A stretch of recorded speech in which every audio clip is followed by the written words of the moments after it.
President Trump hard at work overseas on day 2 of his first foreign trip as commander-in-chief, holding a series of meetings with Arab leaders in Saudi Arabia. Here he is with the president of Egypt, an autocratic leader who Trump today called, quote, a friend. He was also overheard complimenting his shoes. The warm vibes did not stop there. The president also dancing with his Saudi host, sword in hand. President Trump conducting some business as well while he's there, signing a $110 billion arms deal with the Saudis. Trump touting the investment in American businesses and jobs.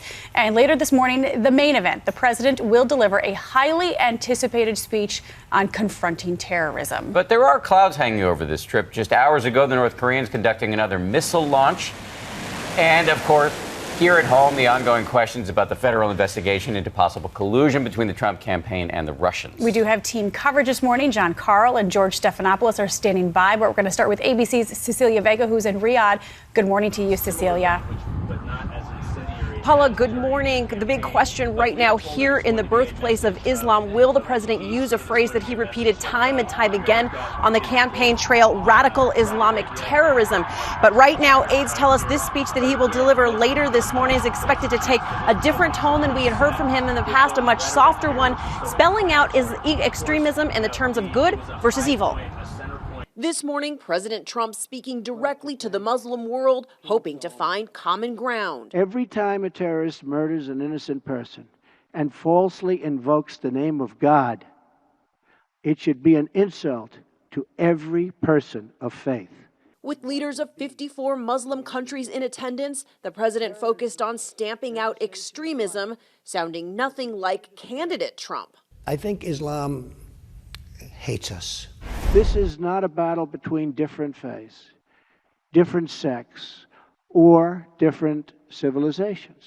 This is a battle between barbaric criminals who seek to obliterate human life and decent people, all in the name of religion. People that want to protect life and want to protect their religion. President Trump meeting with one Arab leader after the next. Egypt's President El-Sisi laying on the praise, saying President Trump has a unique personality that is capable of doing the impossible. It prompted laughter in the room, and the president's response? I agree. With all that controversy back at home, President Trump looking glad to be so far away. A traditional Saudi dance, typically a symbol of peace after a hard-fought war. And the men fighting with him in that battle back in Washington, Secretary of State Rex Tillerson and Commerce Secretary Wilbur Ross, right here too, dancing with swords. A packed agenda, but not receiving much attention here, human rights. As a woman here in Saudi Arabia, I wouldn't even be allowed to go into this door at a McDonald's. I would have to go through this side that says family section, completely segregated. There is a wall here that keeps the women separate from the men. While the president was in town, country star Toby Keith holding a free concert here, American flags lining the stage. In the audience, men only, women not allowed. Social media.